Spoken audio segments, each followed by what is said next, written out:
The optimist in the beer garden travels light. Hour to opening, the hope of early reprieve. Through pint-bottom glasses he stirs. Pink skirts trots down the hill beside the pub. The shakes give him a terrible thirst. Last night's barmaid Kylie still wears rum behind each ear, and is bitter up to the hem of her pink skirt. Wants money. Split a tenner for 2 fives is the title of this song. She dances well, come the hour, come the crow, come the pink skirt, shaking and splitting of tips, the spit of word, the bulge of double cleavage, single corsets and cover-up cream. Kylie wants to go to town, wants to buy something for Ma and Pa.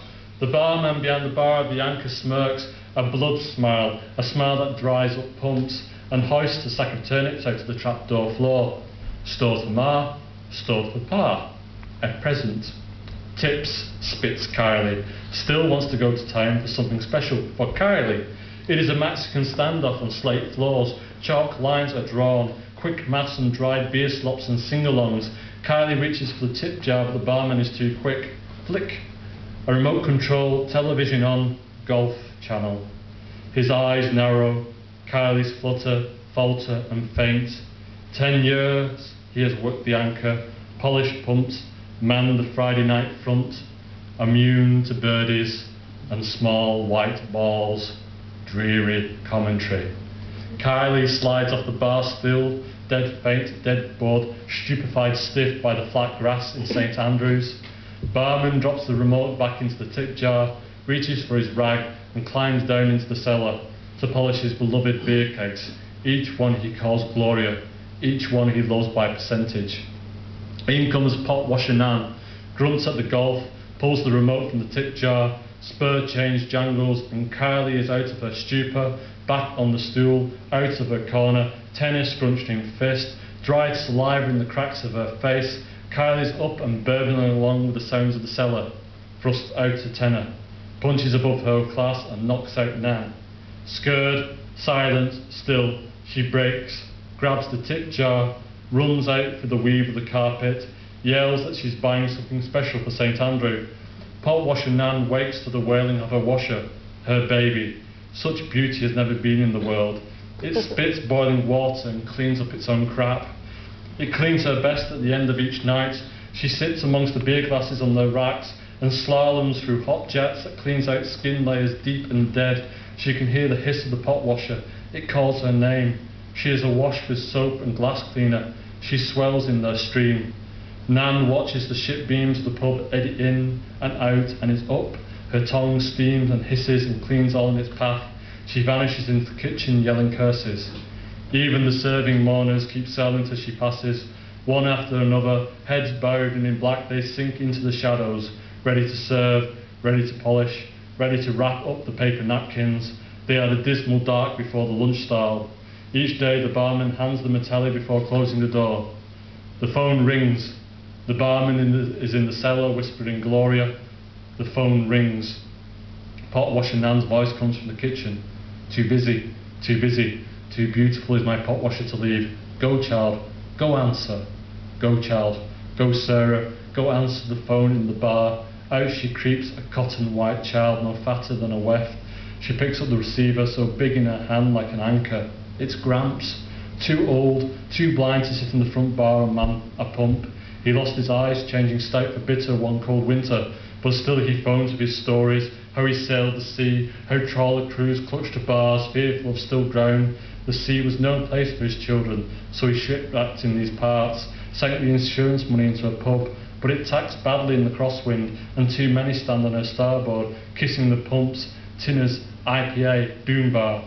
Pot washer Nan takes the phone from Sarah, hangs it up without a word as the barman comes up into the light, cradling bottled beer, bags of nuts and spirits.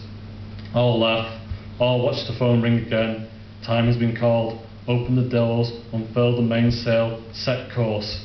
In staggers the optimist. Fiver in hand, he moves slowly to the bar, licking his low open lips, and is caught up in a maelstrom of wedding guests. He sinks unseen below big hats and big men, lost to the wedding party. All hands, cries the barman. 8 miles out, Kylie on the number 53 bus twitches, rings the bell and gets off, still clutching the tip bar. She runs back towards the call, ringing the changes as she goes. Pubs open, she yells, and crowds gather in her wake. Sarah serves behind the bar, pouring lager, placing fresh urinal cakes in gents' pints, as the men gather in their finest and the women bustle to their best. The child is a bingo caller of food. 84, 86, 91, 36, sausage, chowder, fish and chips, scampi in a basket. The wedding party flounders in beer and wine. They sup and revel, hail each other and pat hard. They put tomato sauce in the chowder. They like it pink. Pot washing Nan watches from the open doorway. They dig into mountains of scampi, barely make it to base camp. She will have to scrape the rest. Vast blue buckets bob behind the pub full of pig scraps and supper. Glasses from the wedding party have been built up around the building, a clear, frothy mausoleum that she will have to clean up. Her pot-washed baby groans behind her, and she smiles, closing the door. The bride is really late, in more ways than one. She dashes through the snug, through the gas 10 deep in scampi, past the toilets barely clean. Her train is a love t-shirt. Family, groom and smugglers are awake. 2 toddlers wash up on the carpet behind her, sailing high chairs, crying, hands in semaphore, bridesmaids' lipstick fluttering around their cheeks. The groom is pulled aside, bundled into a sack and carried up secret tunnels by the ghosts of Burt Lancaster, Robert Newton and Stuart Granger to the church. They sing him filthy songs, telling anecdotes about Jane Russell, Marilyn Monroe and Jane Mansfield, the holy trinity of his teenage dreams. He would never say no to them. Fast-footed old women full of slap and meringues build up the bride layer by layer until she is sweet and sugary and stunned. What should they tell her first? That the groom has forgotten his suit or the rings? The pirates have plundered her wedding list and sailed off in toasters and trouser presses. No, the groom runs back in and yells, all. He is a cad, a bounder, a ratch, and a pigeon fancier. The bride slaps off his hand and all hell breaks loose and is interrupted by a rival Carly and her crowd. The barman takes the tip jar and rings it loud. Seconds out, bells, bets on. The bride is on the groom before the wedding night, her fists in his face, and the barman struggles to keep the tally. Hands over his hands with money fall into the jar. 3 on 1 on the bride, 20 to 4 on the groom, 2 to 1 Kyla losing her job, 4 to 1 on pot washer Nan on anyone. Laughter and yells are everywhere. Family, friends and fortune hunters fill the bar, fill the eaves, the fireplace and the restaurant. Pot washing Nan and Sarah sail by in the remains of a scampi basket.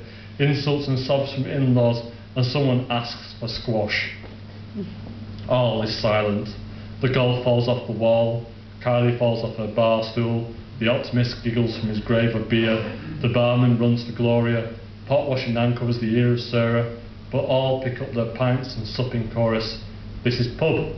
Seconds out, round 2.